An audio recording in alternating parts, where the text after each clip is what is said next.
Il y a des séparations qui ne viennent pas du hasard, mais de la main même de Dieu. Le livre de l'Ecclésiaste déclare « Il y a un temps pour tout, un temps pour embrasser et un temps pour s'éloigner des embrassements. » Ecclésiaste chapitre 3, verset 5. Quand certaines personnes quittent ta vie, ce n'est pas toujours une tragédie. Parfois, c'est une délivrance. Car Dieu, dans sa sagesse, retire ce qui bloque ta croissance, ce qui t'éloigne de lui, ce qui empoisonne ton âme. Cette vidéo est une invitation à discerner, à comprendre les signes silencieux par lesquels le Seigneur agit. Si tu veux entendre ce que le ciel essaie de te montrer, reste attentif. Clique sur « J'aime » pour soutenir ce message. Abonne-toi si tu sens que Dieu te parle et écris en commentaire « Je veux voir ce que Dieu veut que je vois ». Ce que tu vas entendre pourrait te libérer. Dans toute la Bible, Dieu ne cesse d'éloigner les personnes qui menacent l'accomplissement de sa volonté dans la vie de ses serviteurs. Il a séparé Abraham de sa parenté, Genèse chapitre 12 verset 1, il a brisé l'alliance entre Lot et lui avant de bénir pleinement son appel. Il a fermé la porte entre Jésus et Judas lorsque l'heure du sacrifice s'approchait. Car Dieu ne bâtit jamais son œuvre sur des relations bancales, des attachements charnels ou des alliances sans discernement. Il sait ce que nous ignorons. Il voit ce que nos émotions aveuglent. Et lorsqu'il agit, il le fait parfois dans le silence, sans explication. Le problème, c'est que nous résistons. Nous luttons pour garder ce que Dieu essaie de retirer. Mais le disciple véritable est celui qui reconnaît la main du Père, même quand elle retire. Cette vidéo t'ouvrira les yeux sur ces signes divins que trop de croyants négligent. Il est temps maintenant d'ouvrir les yeux de ton esprit, car lorsque Dieu veut protéger ton avenir, il commence souvent par déraciner ton présent. Voici les 7 signes spirituels que Dieu utilise pour te montrer qu'il veut éloigner une personne de ta vie. Chaque signe est une alerte céleste. Ne les ignore pas. Le premier signe que Dieu veut éloigner quelqu'un de ta vie, c'est la perte soudaine de la paix intérieure. Tout semblait normal, mais sans avertissement, ton esprit devient troublé, ton âme s'agite, ton cœur ne trouve plus le repos. Tu ne comprends pas pourquoi, mais en présence de cette personne, tu ressens un poids, un vide, une tension que rien n'apaise. Ce n'est pas de la peur, ni une simple inquiétude. C'est un signal spirituel, une alarme silencieuse envoyée par le Saint-Esprit. Car la paix est l'un des premiers langages de Dieu. Paul déclare dans Colossiens chapitre 3, verset 15, « Que la paix de Christ, à laquelle vous avez été appelés pour former un seul corps, règne dans vos cœurs. » Quand cette paix se retire, c'est que quelque chose est en train de dévier. Dieu utilise souvent ce retrait pour te faire comprendre que cette personne n'est pas ou n'est plus alignée avec sa volonté pour ta vie. Mais trop souvent, nous étouffons ce signal.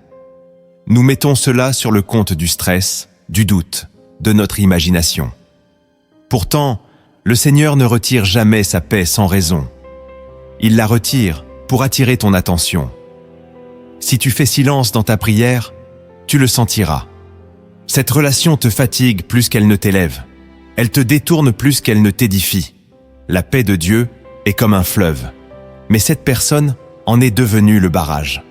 Alors Dieu murmure à ton cœur, « Ne continue pas ce que j'essaie de stopper. » Écoute ce malaise, car ce n'est pas une simple émotion, c'est un avertissement divin. Dieu te parle, pas avec des mots, mais avec sa paix qui s'éloigne. Et quand sa paix part, c'est souvent le signe que tu dois laisser partir cette personne aussi. Le deuxième signe que Dieu veut éloigner quelqu'un de ta vie, c'est quand cette personne devient un frein à ton obéissance spirituelle. Tu avais de la ferveur, une soif de sanctification, une volonté d'aller plus loin avec le Seigneur. Mais depuis que cette personne est entrée dans ta vie, quelque chose s'est éteint. Tes temps de prière deviennent rares, ta méditation de la parole se réduit, ton écoute du Saint-Esprit devient confuse. Cette relation, qu'elle soit amicale, sentimentale ou familiale, prend la place du feu que Dieu avait allumé en toi.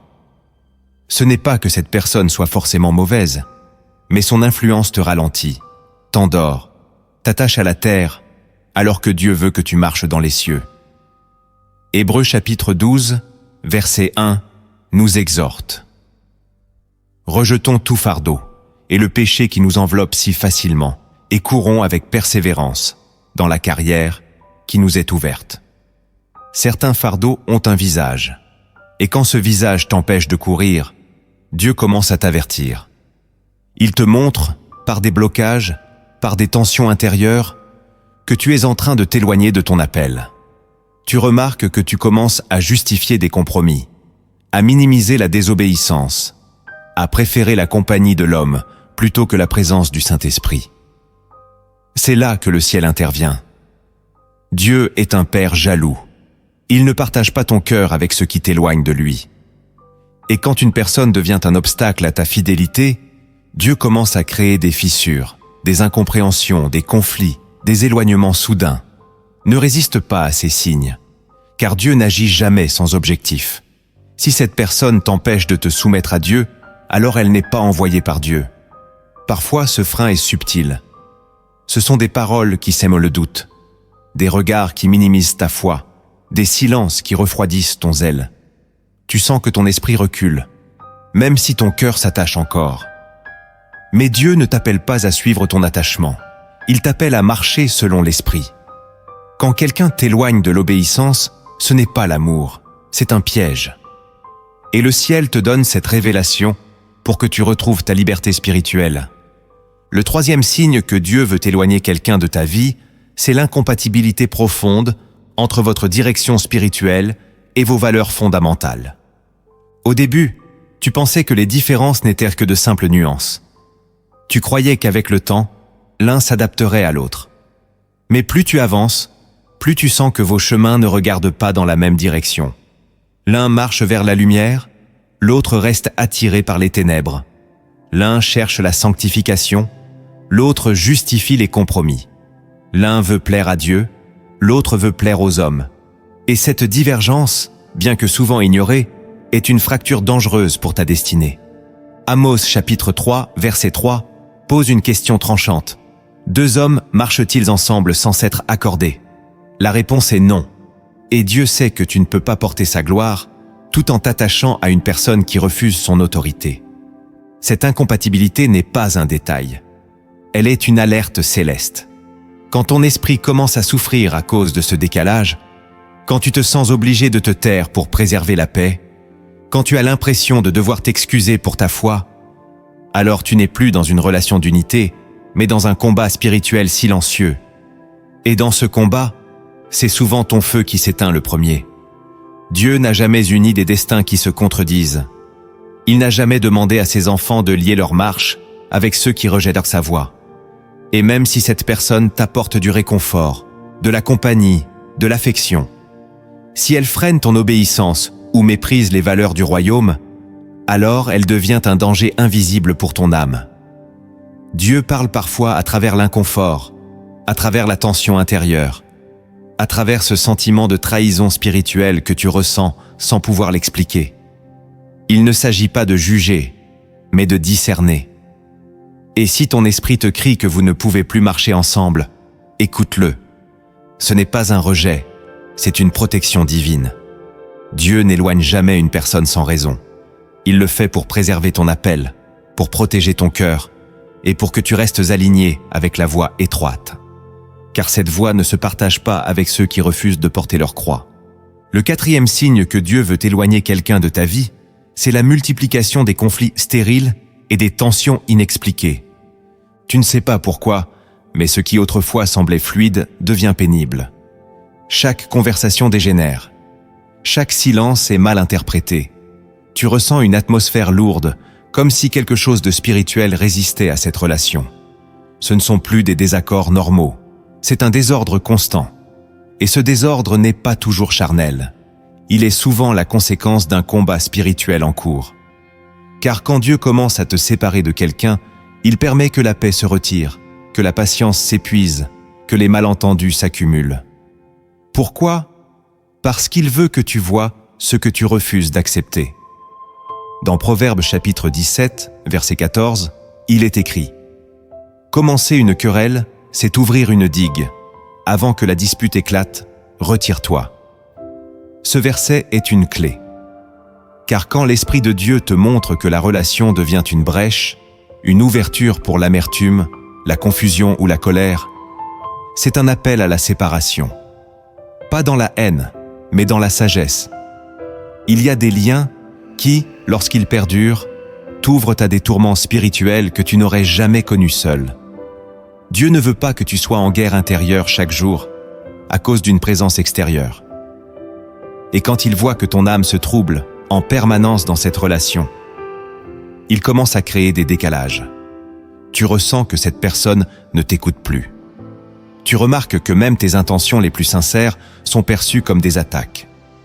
L'unité se brise, la communion se rompt, et ton esprit devient fatigué.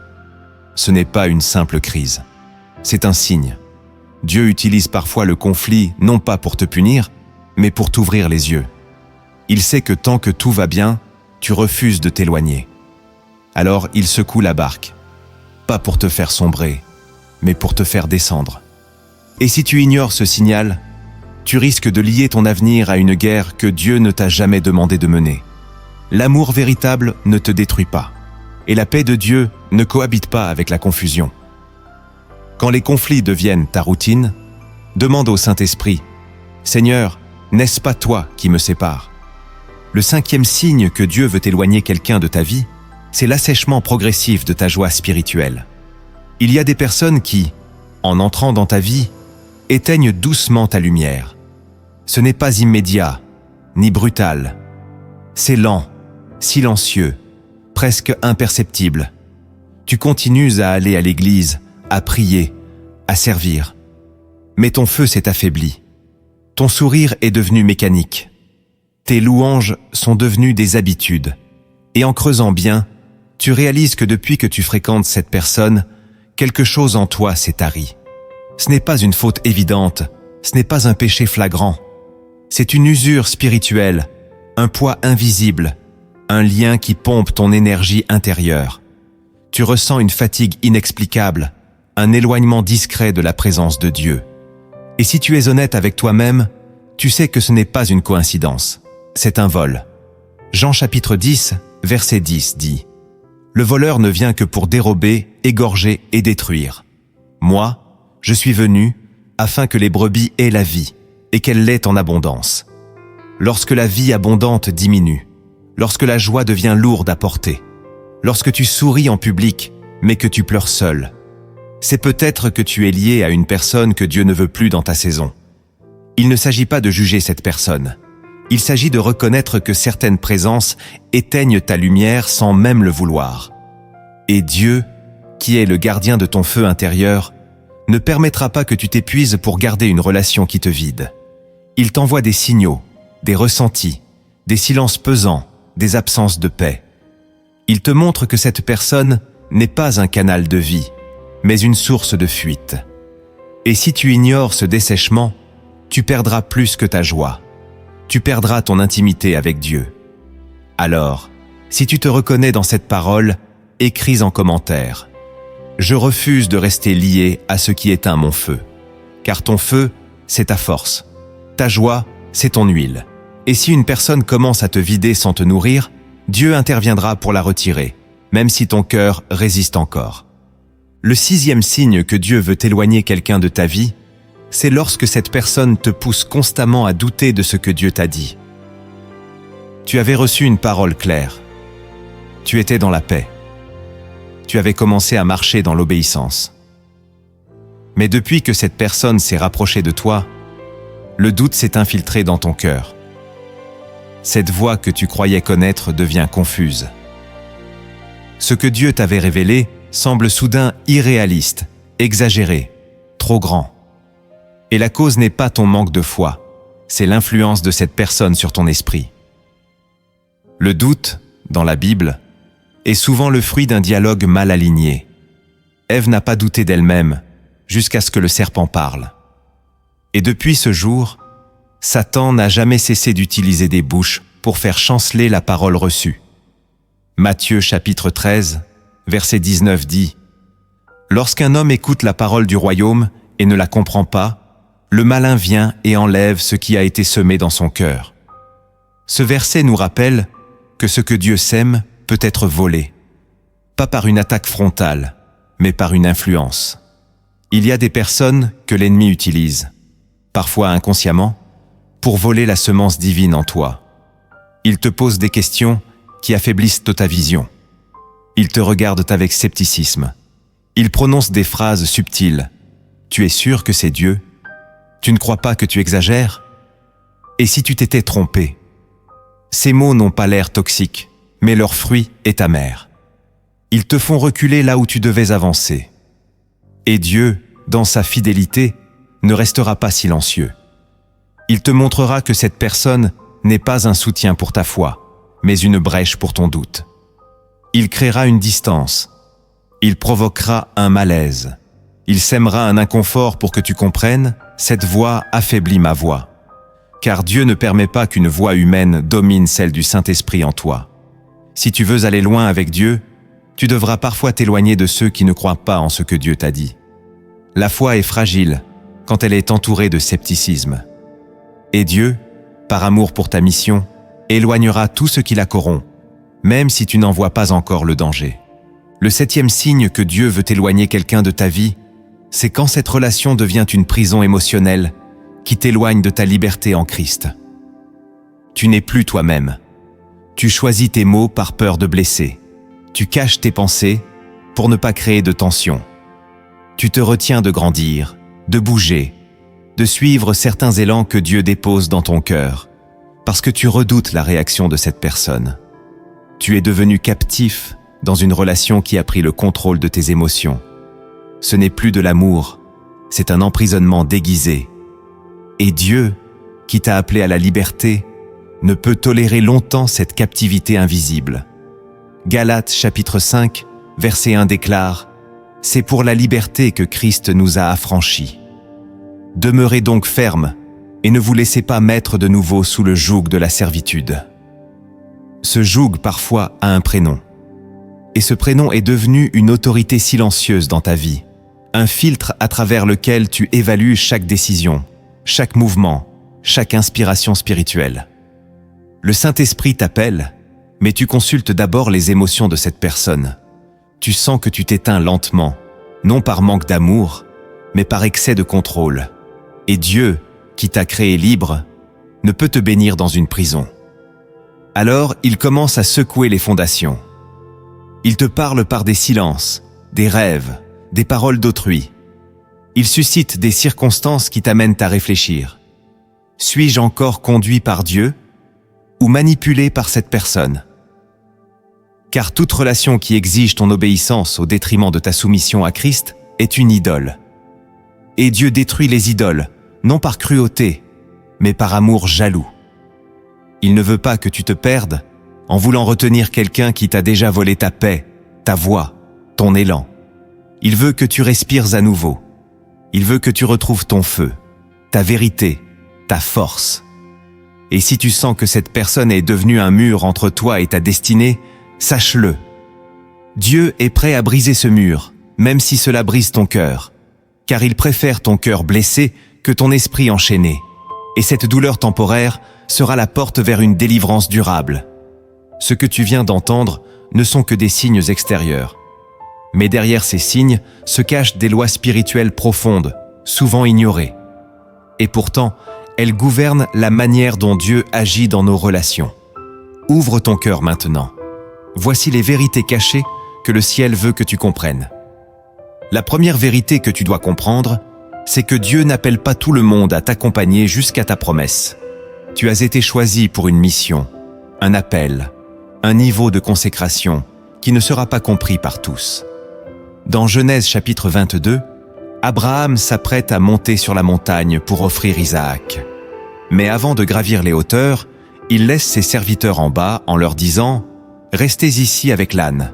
Moi et le jeune homme, nous irons jusque-là pour adorer, puis nous reviendrons vers vous. » Verset 5. Ce moment marque une séparation sacrée. Il y a des étapes dans ta vie où la présence de certaines personnes devient un poids et non un soutien. Dieu sait que leur regard t'empêcherait de monter, que leur voix affaiblirait ton obéissance. Alors il agit. Il crée des séparations que tu ne comprends pas immédiatement, mais qui sont nécessaires. Tu vois cela comme une perte. Lui y voit une élévation. Trop souvent, tu veux emmener tout le monde avec toi, même ceux que Dieu n'a pas appelés à ce niveau. Mais ce que tu portes dans ton cœur est trop précieux pour être exposé au regard des non-appelés. Leur présence peut contaminer ton sacrifice, ralentir ta montée, polluer ta foi. Alors Dieu ferme des portes, éteint des conversations, assèche des connexions. Ce n'est pas de la méchanceté divine, c'est de la protection stratégique. Le feu que tu portes est pour la montagne, pas pour la foule. Et ceux qui ne comprennent pas ton feu ne peuvent pas le supporter. Dieu les garde à distance non pas pour les rejeter, mais pour te préserver. Accepte cela. Car dans le royaume, toute élévation commence par une séparation. La deuxième vérité que tu dois comprendre, c'est que ce que Dieu retire, il le remplace toujours par quelque chose de meilleur. Dans le deuil, dans la séparation, dans l'incompréhension, tu peux avoir l'impression que Dieu t'a abandonné. Mais en réalité, il est en train de préparer une plus grande restauration. Dans le livre de Ruth, Naomi perd son mari et ses 2 fils. Elle revient à Bethléem vidée, brisée, sans ressources. Mais Dieu avait déjà semé dans son histoire une jeune femme nommée Ruth, fidèle et remplie d'honneur. Cette relation nouvelle, que Naomi ne voyait pas encore comme une bénédiction, allait devenir le pont vers la lignée de David, puis celle de Jésus-Christ. Ce que Naomi croyait être une perte, Dieu l'avait transformé en fondation messianique. Il en est de même pour toi. Quand Dieu éloigne une personne, il ne laisse pas un vide éternel. Il prépare un appui nouveau, une connexion divine, un soutien que tu ne soupçonnais pas. Mais pour que tu le vois, il doit d'abord arracher ce qui occupait la place. Et c'est là que réside notre douleur. Nous voulons la nouveauté de Dieu sans le détachement. Mais l'Éternel ne bâtit jamais sur un sol déjà occupé. Il défriche, il déracine, il purifie. Ce n'est pas une punition, c'est une préparation. Il ne retire pas pour te blesser, il retire pour te libérer. Alors, ne pleure pas sur ce qui s'éloigne. Ne t'accroche pas à ce que Dieu est en train de défaire.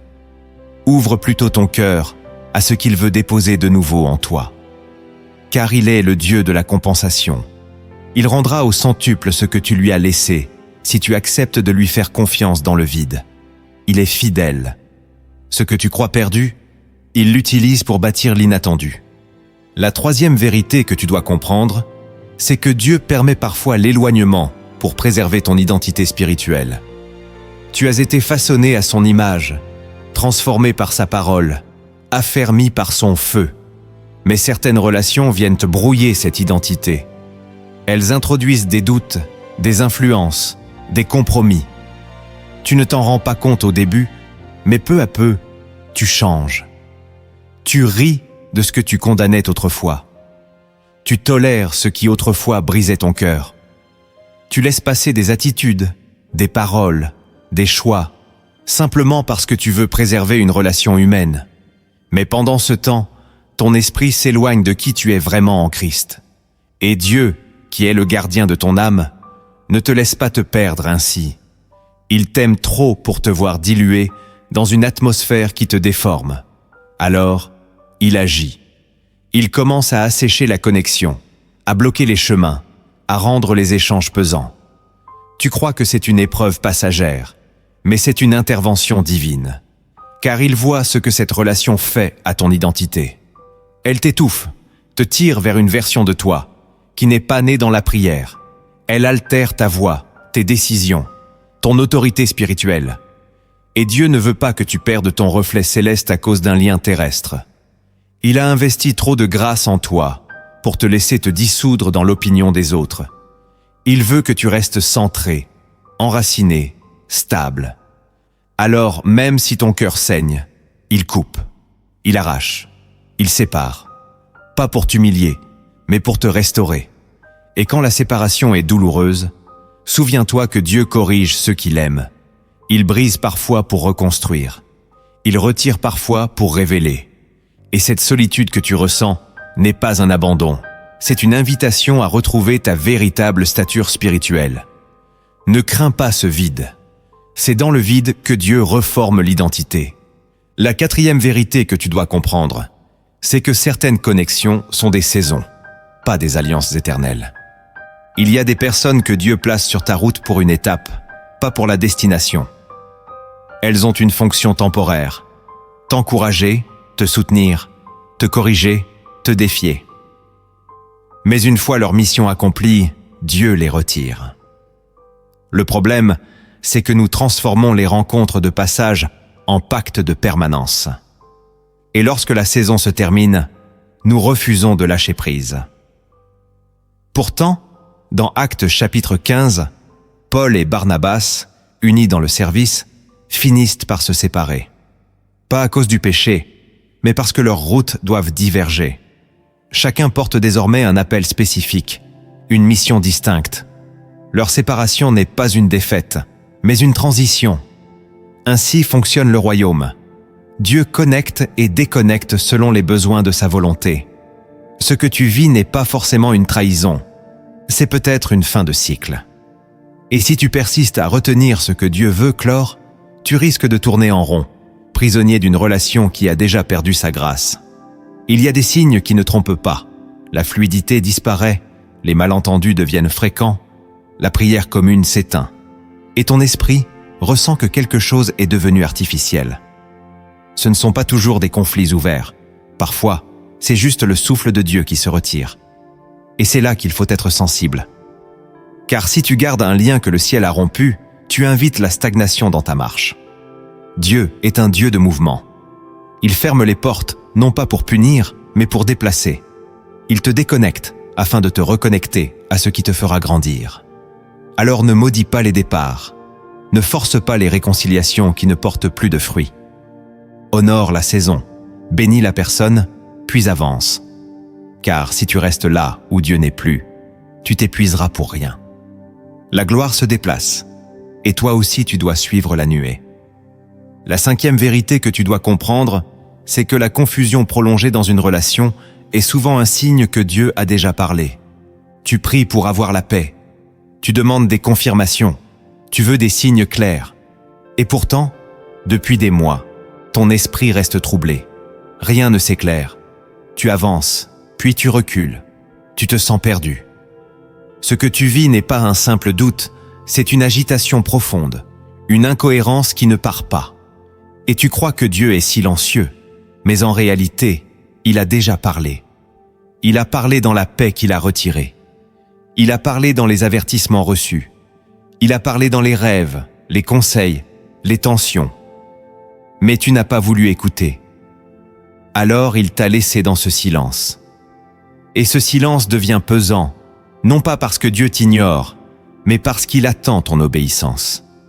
Dans 1 Samuel chapitre 15, verset 23, le prophète Samuel dit à Saül, « La désobéissance est aussi coupable que la divination, et la résistance ne l'est pas moins que l'idolâtrie. » Dieu considère comme rébellion le fait de ne pas lâcher ce qu'il t'a dit de quitter. Et tant que tu résistes, tu restes dans la confusion. Car Dieu n'éclaire pas ce qu'il a déjà tranché. Il ne rediscute pas ce qu'il a jugé. Il ne bénit pas ce qu'il a rejeté. Et tant que tu t'accroches à cette personne, tu bloques ta propre clarté spirituelle. Tu ne sais plus entendre, tu ne sais plus discerner. Ce n'est pas parce que Dieu ne veut pas te guider, c'est parce que tu refuses de lâcher. Et il attend. Il attend que tu fasses le pas que tu connais déjà. Il attend que tu obéisses, même sans tout comprendre. Car la clarté vient après l'obéissance, pas avant. Si tu veux que le voile tombe, tu dois d'abord accepter la séparation. Ce lien trouble ton esprit, parce qu'il est déjà expiré dans le ciel. Et si tu continues à prier pour que ça marche, tu risques d'aller à l'encontre de la volonté divine. Dieu n'est pas l'auteur de la confusion. Il est l'auteur de la paix. La sixième vérité que tu dois comprendre, c'est que Dieu ne partage pas sa gloire avec une relation qui prend sa place. Tu commençais à prier avec ferveur, à chercher sa face, à marcher dans l'intimité. Mais depuis que cette personne est entrée dans ta vie, tu sens que quelque chose a changé. Tu ne l'as pas fait volontairement, mais ton cœur s'est déplacé. Tu penses d'abord à elle avant de penser à Dieu. Tu consultes son avis avant de consulter l'esprit. Tu t'inquiètes de sa réaction plus que tu ne crains la désobéissance. Ce déséquilibre n'est pas anodin. C'est une forme d'idolâtrie déguisée. Et Dieu, dans son amour jaloux, ne peut l'accepter. Il est écrit dans Ésaïe chapitre 42, verset 8. « Je suis l'Éternel, c'est là mon nom, et je ne donnerai pas ma gloire à un autre. » Il est ton premier amour, ton fondement, ton souffle. Et s'il voit que cette relation devient ton refuge, ta source d'identité ou de sécurité, alors il interviendra. Il commencera à retirer sa présence, à rendre les choses instables, non pas pour te punir, mais pour te réveiller. Il te montrera que tu ne peux pas bâtir sur ce qu'il a remplacé. Il ne s'oppose pas à l'amour humain, mais il refuse que cet amour devienne une prison. Il n'est pas contre les relations bénies, mais il exige toujours la première place. Si cette personne prend plus de place dans ton esprit que le Saint-Esprit lui-même, tu es en danger. Et Dieu ne restera pas inactif. Il agira. Il retirera sa paix pour que tu réalises que ton cœur est devenu partagé.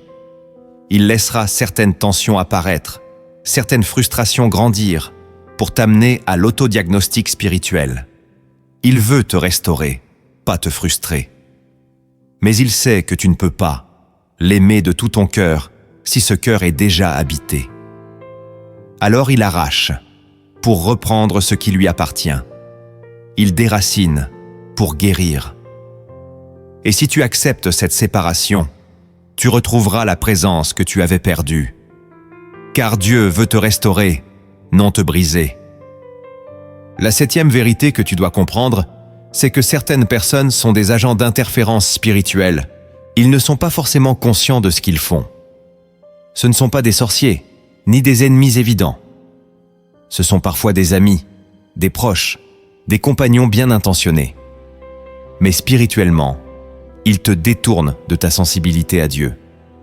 Ils captent ton attention, détournent ton énergie, affaiblissent ton discernement.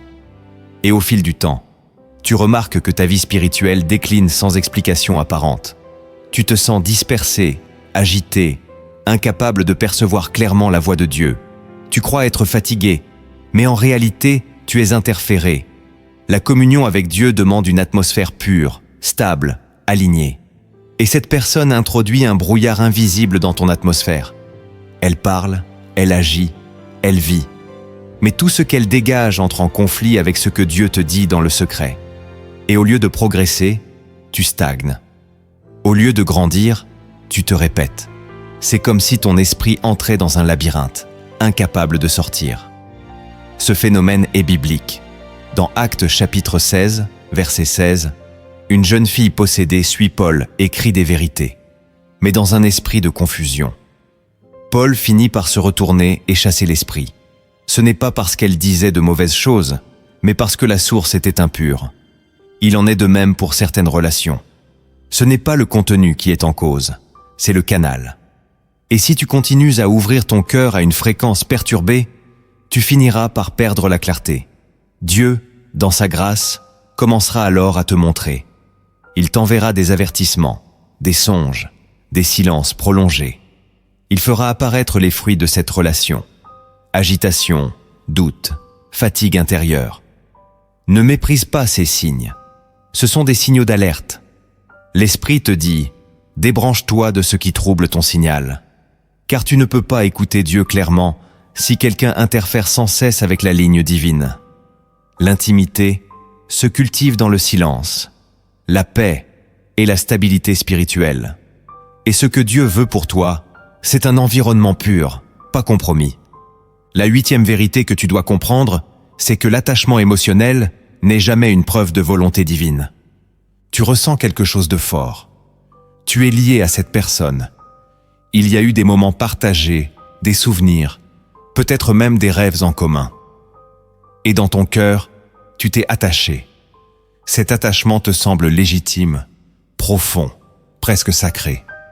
Mais ce que tu ressens n'est pas toujours ce que Dieu approuve. Il est possible d'aimer intensément ce que Dieu rejette. Il est possible de s'attacher à ce que Dieu tente de briser.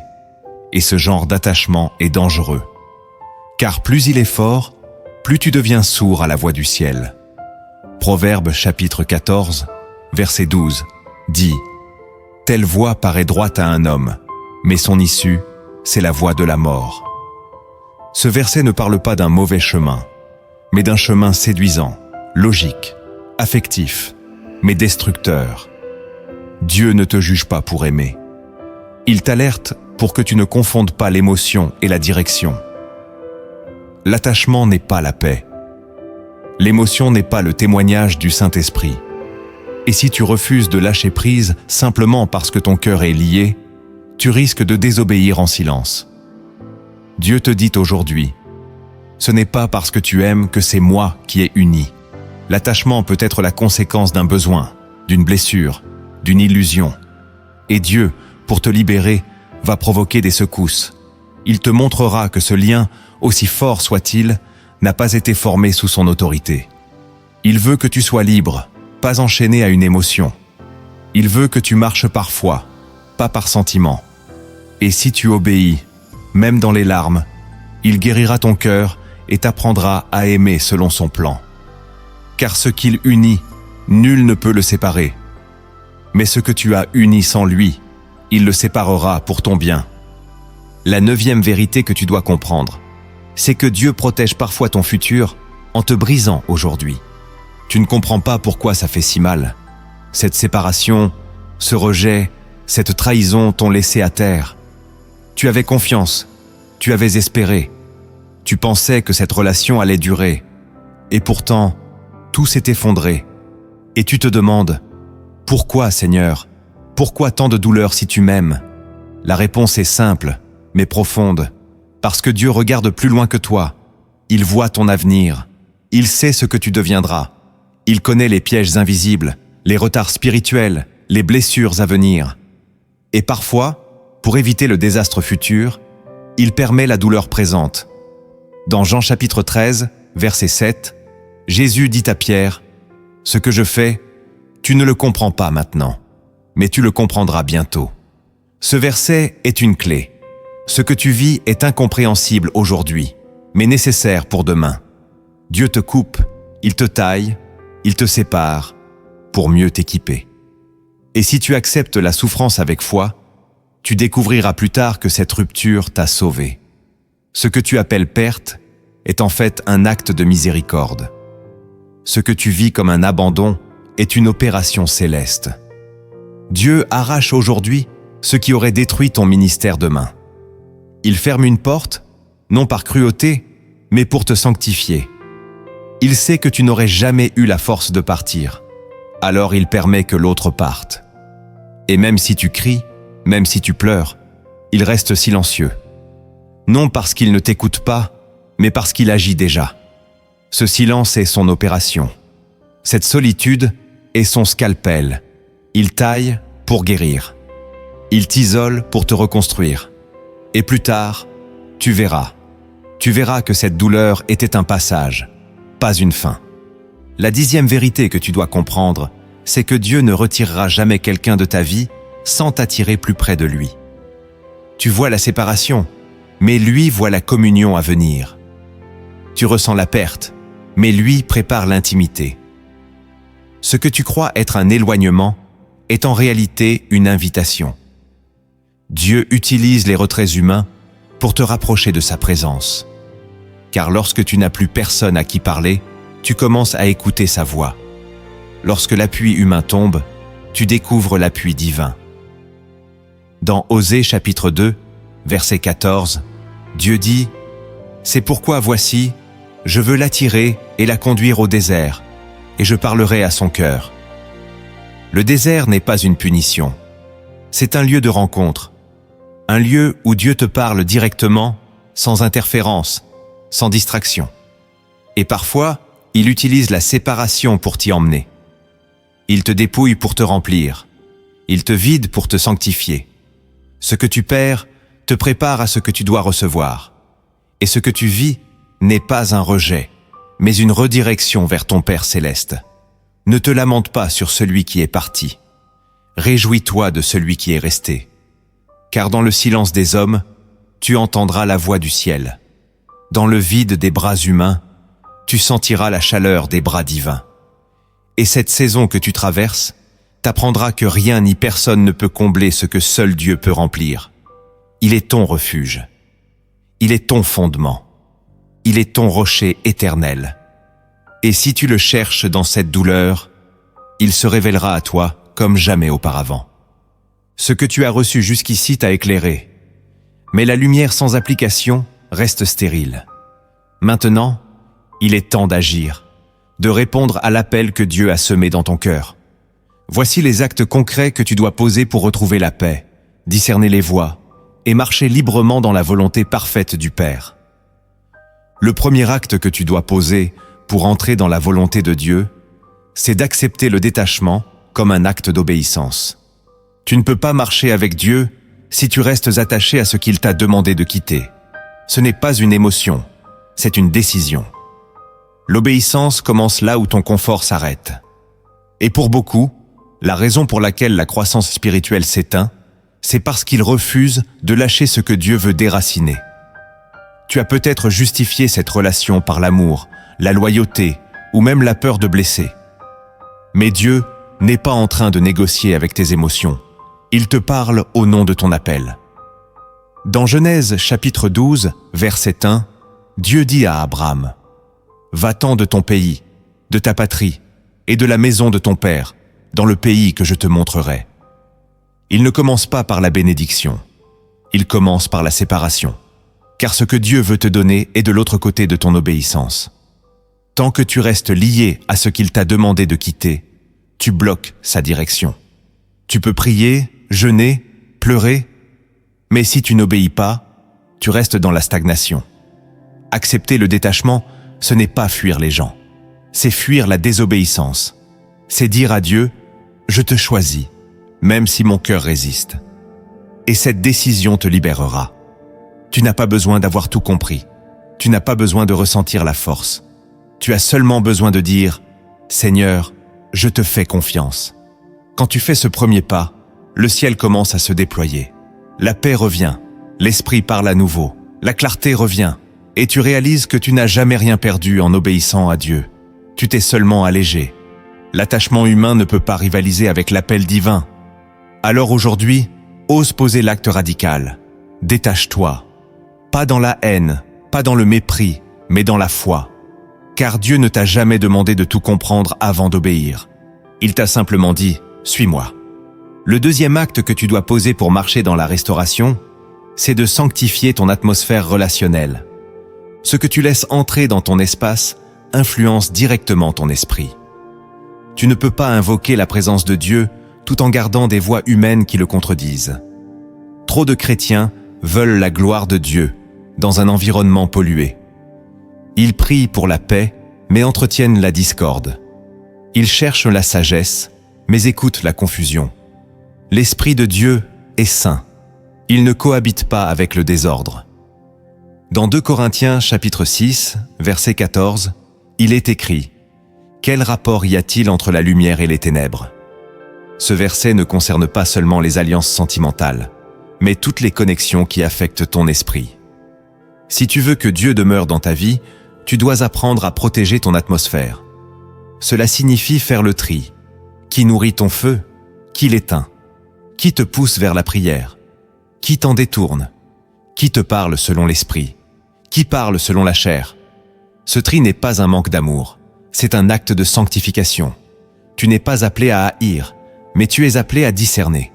Il y a des gens que tu dois aimer de loin, des conversations que tu dois refuser, des environnements que tu dois fuir, non pas parce que tu es supérieur, mais parce que tu es consacré. Et cette consécration est fragile. Elle se perd par négligence. Elle se salit par familiarité. Sanctifier ton atmosphère, c'est dire à Dieu : « Tu es le bienvenu ici. » Et tout ce qui te contrarie ne l'est pas. C'est un acte d'adoration, une manière de lui préparer une habitation. Et quand tu sanctifies ton atmosphère, quelque chose change. La paix descend. Le discernement s'aiguise. Les songes reviennent. Ta communion se restaure. Car Dieu honore ceux qui honorent sa présence. Tu ne peux pas vivre dans le compromis et espérer entendre sa voix clairement. Sanctifie ton espace et tu verras sa gloire se manifester à nouveau dans ta vie. Le troisième acte que tu dois poser pour retrouver la liberté intérieure, c'est de briser les pactes invisibles que tu as acceptés par faiblesse. Tu ne l'as peut-être jamais formulé à voix haute, mais par peur de perdre l'autre, tu as dit oui alors que ton esprit criait non. Tu as fait des compromis pour préserver une relation. Tu as cédé sur des convictions. Tu as fermé les yeux sur des incohérences. Tu as gardé le silence là où tu devais parler. Et sans t'en rendre compte, tu as passé un pacte invisible. Je préfère être lié que seul. Je préfère me trahir que le blesser. Ces pactes ne sont pas signés avec de l'encre, mais avec l'âme. Et tant qu'ils ne sont pas brisés, ils te poursuivent. Ils deviennent des chaînes spirituelles. Ils rendent ta prière lourde. Ils étouffent ton zèle. Ils t'éloignent de ta liberté en Christ. Dans Matthieu chapitre 5, verset 37, Jésus dit « Que votre oui soit oui, que votre non soit non. Ce qu'on y ajoute vient du malin. » Ce que tu ajoutes par peur devient une porte ouverte pour l'ennemi. Il entre par là, doucement, subtilement. Et bientôt, tu ne sais plus dire non. Tu t'effaces, tu t'oublies. Tu vis dans la culpabilité, dans la peur de décevoir, dans l'obsession de plaire. Mais Dieu ne t'a jamais appelé à te trahir pour maintenir un lien. Il t'a appelé à marcher dans la vérité. Et cette vérité commence par une rupture intérieure. Je ne veux plus vivre sous des pactes silencieux qui étouffent mon appel. Briser ces pactes, c'est oser prononcer des paroles que tu n'as jamais dites. Seigneur, je me libère de tout engagement pris dans la crainte. Je me sépare de tout lien qui m'éloigne de toi. C'est une guerre invisible. Mais une fois que tu la livres, tu sens un relâchement. Un souffle revient. Ta voix s'affirme. Ton cœur se relève, car tu as annulé ce que l'ennemi utilisait contre toi. Ce que tu tolères en silence te lie. Ce que tu dénonces dans l'esprit te libère. Et Dieu t'appelle aujourd'hui à reprendre possession de ton territoire intérieur. Le quatrième acte que tu dois poser pour marcher dans la paix, c'est de pardonner même ce qui ne t'a jamais été expliqué. Il y a des blessures profondes que tu portes encore, des départs soudains, des trahisons silencieuses, des silences qui ont fait plus mal que des paroles, et tu attends encore des excuses. Tu espères un jour comprendre pourquoi cette personne est partie, pourquoi elle t'a rejeté, pourquoi elle a changé sans prévenir. Mais la vérité, c'est que ce jour ne viendra peut-être jamais. Il se peut qu'elle ne s'excuse jamais, qu'elle ne revienne jamais, qu'elle ne réalise jamais ce qu'elle t'a fait. Et si tu attends la justice des hommes, tu resteras enfermé dans une prison invisible. Mais si tu pardonnes, tu brises la chaîne. Dans Marc chapitre 11, verset 25, Jésus dit « Et lorsque vous êtes debout, faisant votre prière, si vous avez quelque chose contre quelqu'un, pardonnez. Ce pardon n'est pas une récompense pour l'autre, c'est une clé pour toi. C'est un acte de puissance spirituelle. Ce que tu relâches, Dieu le prend. Ce que tu confies à sa justice, il le gère. Et quand tu pardonnes sans condition, tu récupères ta paix. Tu redeviens libre. Tu n'attends plus que quelqu'un te répare. Tu laisses Dieu te guérir. Le pardon n'efface pas ce que tu as vécu, mais il détruit le pouvoir de la blessure sur ton présent. Il rend le passé impuissant face à ta destinée. Et quand tu prononces « Je pardonne », tu coupes la voix du diable qui te maintenait dans le ressentiment. Tu refuses de vivre sous l'influence d'une douleur non résolue. Tu choisis la vie. Tu choisis le relèvement. Tu choisis Dieu. Car le pardon, c'est dire « Seigneur, je ne comprends pas tout, mais je te remets tout. Ce que tu ne peux pas réparer, il peut le restaurer. Et ce que tu laisses aller, il l'utilisera pour t'élever. Aujourd'hui, ne retiens plus ce qui te consume. Libère, bénis, remets, et tu verras le ciel s'ouvrir à nouveau sur ton cœur. Le cinquième acte que tu dois poser pour retrouver l'alignement avec le ciel, c'est de faire le deuil de ce que tu ne vivras jamais avec cette personne. Il y avait des projets, des rêves. Tu t'étais imaginé une vie, un avenir, une histoire à deux. Tu avais espéré la réconciliation, la transformation, le retour. Tu t'étais accroché à une possibilité, à une image idéalisée de ce que ça aurait pu devenir. Mais Dieu, lui, voit au-delà de ton espoir. Il sait que certains liens ne sont pas guérissables. Non pas parce qu'ils sont maudits, mais parce qu'ils ne sont pas appelés. Et il te demande aujourd'hui non seulement de te détacher, mais aussi de faire le deuil. Ce mot est dur, mais il est libérateur. Le deuil, c'est accepter que ce chapitre est clos. C'est reconnaître que ce qui aurait pu être ne sera jamais. Et ce n'est pas un échec, c'est une maturité spirituelle. Dans 2 Samuel chapitre 12, verset 20, après la mort de son enfant, David se lève, se lave et adore. Il n'a pas nié sa douleur, mais il a refusé de vivre dans l'illusion. Il a compris que Dieu avait parlé, et il s'est aligné. Faire le deuil, c'est dire « Seigneur, je te rends ce que j'ai espéré, et j'accepte ce que tu veux réellement. » Ce n'est pas abandonner la foi, c'est abandonner le fantasme. Tu ne peux pas guérir si tu continues à rêver d'un passé idéalisé. Tu ne peux pas avancer si tu nourris encore un espoir que Dieu a déjà enterré. Il est temps de fermer ce livre, de rendre ce projet, d'éteindre cette image, et de laisser Dieu écrire quelque chose de nouveau. Faire le deuil, c'est faire place. C'est dire à Dieu, je ne retiens plus rien. Recommence tout. Et quand tu fais cela, une paix douce descend. Tu respires à nouveau. Tu te relèves, car tu n'es plus prisonnier d'un futur imaginaire. Tu es libre de recevoir ce que Dieu a réellement prévu pour toi. Le 6e acte que tu dois poser pour rester ancré dans la volonté de Dieu, c'est de replacer ta confiance entièrement en lui seul. Tu as mis ton espérance dans une personne. Tu t'es reposé sur sa présence, son soutien, son amour. Et quand elle est partie, tout ton monde s'est écroulé. Ce n'est pas seulement une relation que tu as perdue, c'est ton point d'appui. Mais Dieu n'a jamais voulu que ton équilibre repose sur un être humain. Il est le seul fondement stable. Dans Jérémie chapitre 17, versets 5 à 8, il est écrit « Maudit soit l'homme qui se confie dans l'homme. Béni soit l'homme qui se confie en l'Éternel. » Il y a une malédiction spirituelle qui suit ceux qui s'appuient trop sur l'humain, même avec de bonnes intentions. Dieu ne partage pas sa place. Et parfois, pour t'en libérer, il permet que l'homme te déçoive, que la relation s'effondre, que la promesse humaine échoue. Non pour te briser, mais pour t'arracher à une dépendance invisible. Car tant que tu espères plus dans l'homme que dans Dieu, tu ne peux pas voir la véritable provision du ciel. Replacer ta confiance en Dieu, c'est dire « Seigneur, même si je suis seul, je ne suis pas abandonné. Même si je perds, je ne suis pas détruit. Même si on m'oublie, tu me vois. » C'est un cri de foi. C'est un repositionnement spirituel. Et quand tu choisis de faire à nouveau confiance à Dieu seul, tu retrouves une force nouvelle.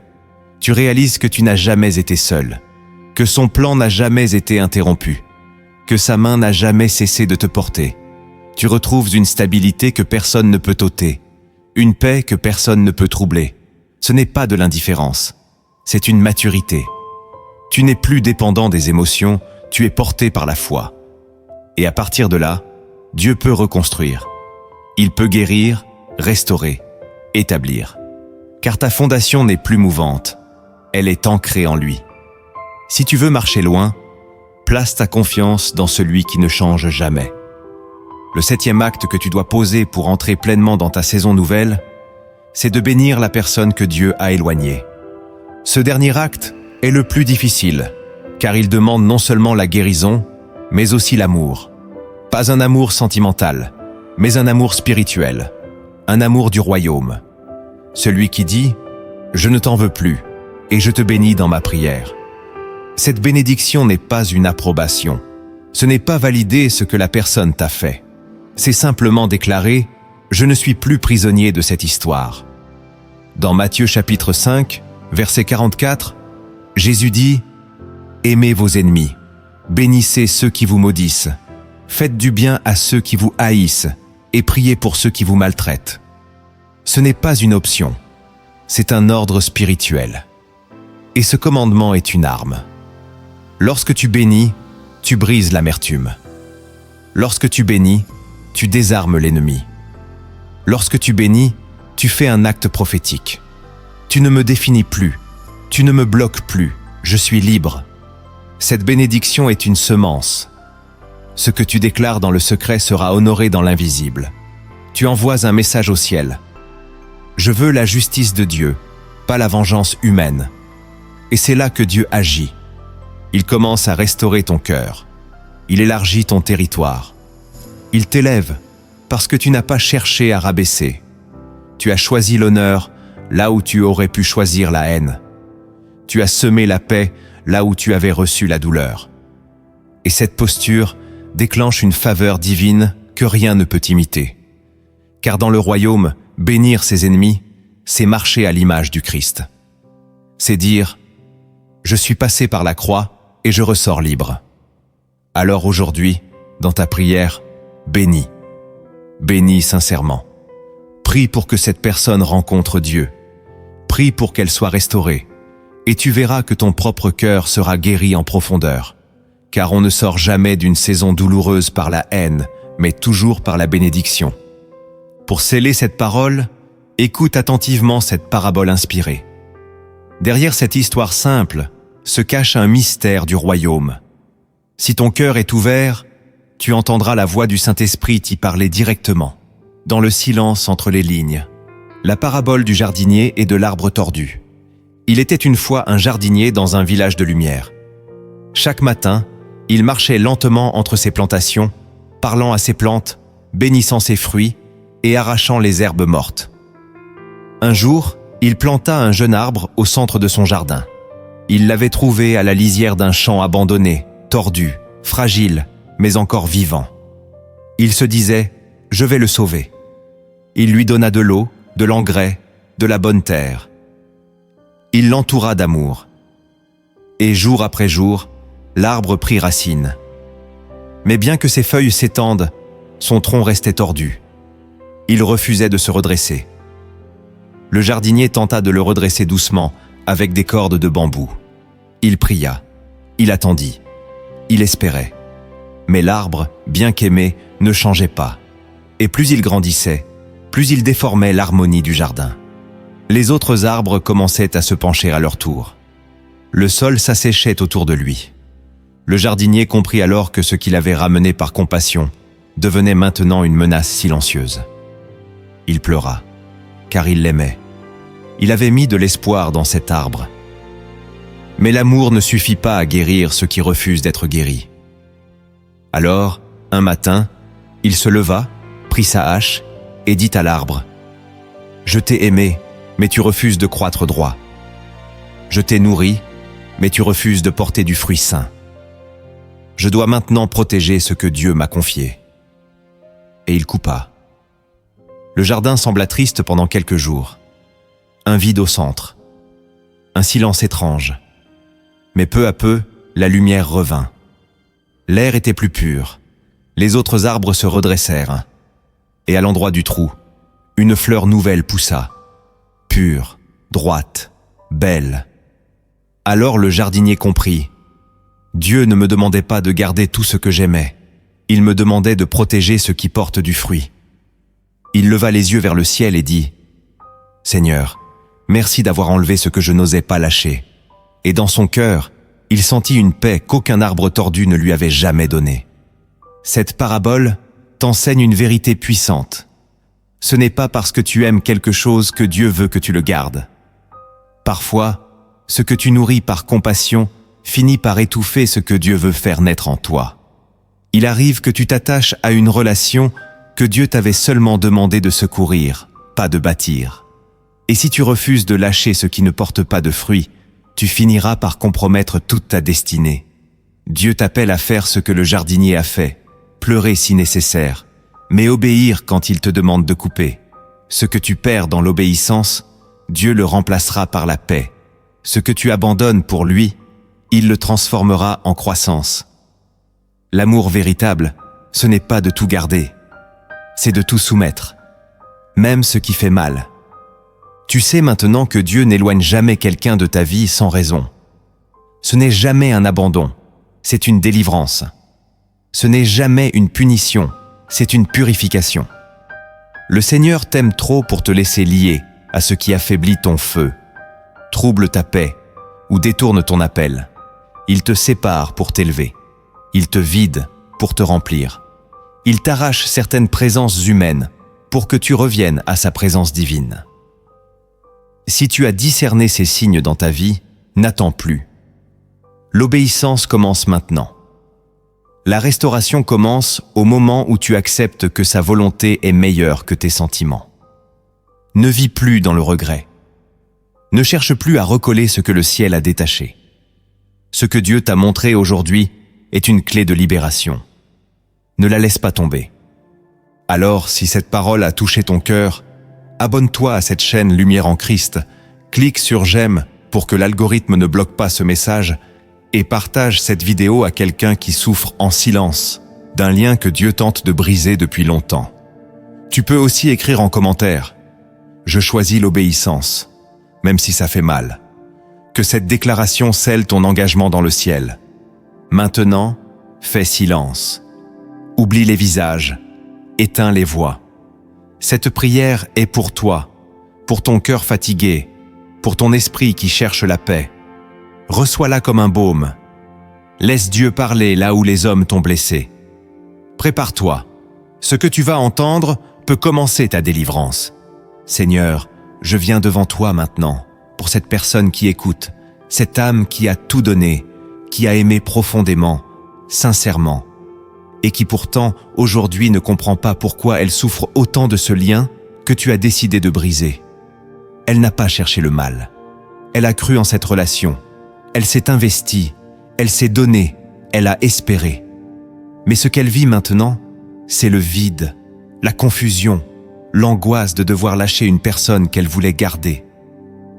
Père, tu sais que ce n'est pas facile pour elle. Elle t'aime, mais elle est encore attachée. Elle veut obéir, mais ses émotions la retiennent.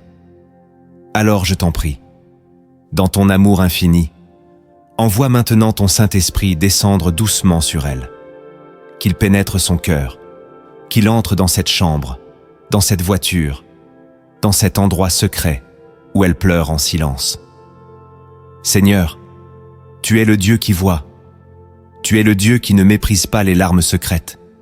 Tu es le Père qui entend les soupirs que personne n'entend. Alors aujourd'hui, je te prie, prends cette douleur dans ta main. Prends cette blessure qu'elle ne sait pas comment exprimer. Elle ne veut pas haïr, mais elle souffre. Elle ne veut pas se venger, mais elle est brisée. Elle voudrait passer à autre chose, mais une partie d'elle reste coincée dans le passé. Libère-la, Seigneur. Pas par une force humaine, mais par ton onction. Qu'elle sente maintenant ta paix entrer dans sa poitrine. Qu'elle ressente cette main invisible qui relève. Cette voix intérieure qui murmure « Je suis là.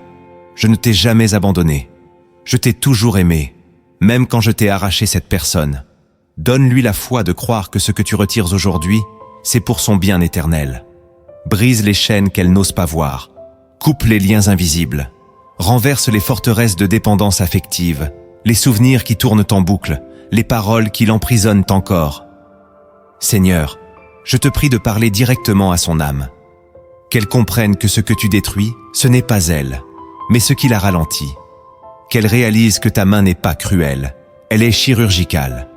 Tu coupes pour guérir, tu éloignes pour préserver, tu brises pour reconstruire. Père, tu vois aussi sa solitude. Elle ne le dit pas toujours, mais elle se sent seule, incomprise, abandonnée. Elle a besoin de sentir ton regard sur elle, maintenant. Pas demain, maintenant. Fais-la trembler sous ton amour. Fais-la fondre sous ton regard. Enveloppe-la de ton esprit, jusqu'à ce qu'elle sente que tu es plus réel que tout ce qu'elle a perdu. Enlève d'elle la peur de l'avenir, ce mensonge qui dit qu'elle ne trouvera plus personne, qu'elle restera seule, qu'elle a raté sa chance. Tu es le Dieu des recommencements. Tu es le Dieu des saisons nouvelles. Tu es le Dieu qui ferme une porte pour en ouvrir une meilleure. Alors parle-lui, Père. Dis-lui qu'elle n'a pas été rejetée, mais redirigée. Dis-lui que tu ne l'as pas humiliée, mais sanctifiée. Dis-lui que tu ne l'as pas oubliée, mais protégée. Et pendant qu'elle entend cette prière, Seigneur, restaure ce qui a été détruit. Rends-lui sa paix, rends-lui son rire, rends-lui sa stabilité. Qu'elle se lève de cette vidéo non pas avec des réponses, mais avec une foi nouvelle, une foi forte, une foi profonde, une foi capable de dire « Seigneur, je ne comprends pas, mais je te fais confiance. » Maintenant, je prie aussi pour sa santé. S'il y a eu des maladies, des troubles, des douleurs physiques liées au stress de cette relation, je proclame la guérison. Que son corps se libère du poids invisible qu'elle portait. Que ses nerfs se détendent, que son sommeil revienne, que son appétit se stabilise, que son cœur batte à nouveau avec légèreté. Je prie aussi pour ses pensées. Seigneur, arrête les boucles mentales qui la hantent. Qu'elle cesse de rejouer cette dernière discussion, ce dernier message, ce dernier regard. Qu'elle coupe mentalement avec ce qui ne l'élève plus. Qu'elle récupère son énergie mentale pour penser à ce que tu veux faire naître maintenant. Je prie aussi pour ses émotions. Guéris son attachement. Délie son âme. Qu'elle puisse regarder cette personne sans amertume, sans douleur, sans désir de retour. Qu'elle se tienne droite, libre, ancrée en toi. Et qu'elle sache que ce n'est pas parce qu'elle lâche qu'elle a échoué. C'est parce qu'elle obéit qu'elle est en train de triompher. Seigneur, je prie aussi pour ses finances. Si cette séparation a affecté ses projets, ses revenus, sa stabilité matérielle, ouvre des portes nouvelles, fais tomber la manne dans le désert, multiplie là où tout semblait s'être arrêté, envoie les bonnes connexions, les bons soutiens, les bonnes idées. Et surtout, Seigneur, je te demande une chose, remplis-la de toi. Que le vide que laisse cette personne ne soit jamais remplacée par un autre humain, mais par ta présence. Qu'elle découvre maintenant une profondeur avec toi qu'elle n'aurait jamais pu atteindre dans cette ancienne relation. Qu'elle entende ta voix comme jamais. Qu'elle ressente ton amour comme jamais. Qu'elle comprenne que ce que tu lui proposes, c'est bien plus grand que ce qu'elle vient de perdre. Père, restaure aussi ses projets. Qu'elle n'enterre pas ses rêves à cause d'un départ. Relève-la pour qu'elle bâtisse, qu'elle crée, qu'elle avance, qu'elle rayonne. Brise le voile de honte, brise les paroles méchantes qu'on lui a dites. Et s'il y a eu humiliation, trahison, dévalorisation, que ton esprit la revête d'honneur et de beauté. Qu'elle marche tête haute, non pas dans l'orgueil, mais dans la dignité des enfants du royaume. Et Seigneur, je prie pour sa famille. Si ce lien toxique ou douloureux a affecté ses proches, ses enfants, ses parents, je te demande de libérer la paix dans son foyer. Que la grâce qui descend sur elle aujourd'hui déborde autour d'elle. Qu'elle soit un canal de restauration, un témoin vivant de ta fidélité. Et si un jour elle croise à nouveau cette personne, que ce ne soit plus avec douleur, ni avec dépendance, mais avec miséricorde et sagesse.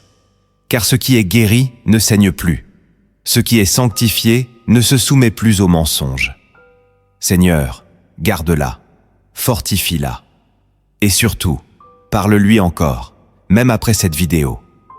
Que cette nuit, dans le silence, tu continues l'œuvre, dans ses songes, dans sa méditation, dans sa louange. Qu'elle sache que quelque chose a été brisé aujourd'hui et qu'une nouvelle saison commence. Père, merci de l'avoir conduite jusqu'ici. C'était toi. Ce n'était pas un hasard. Elle avait besoin d'entendre cette parole, de recevoir cette prière, d'être touchée là où personne n'a jamais mis la main. Alors je te rends gloire d'avance pour ce que tu vas faire. Et je déclare que rien ne pourra l'arrêter, ni la briser, ni la faire reculer, car elle est à toi, et à toi seul, au nom de Jésus-Christ. Amen.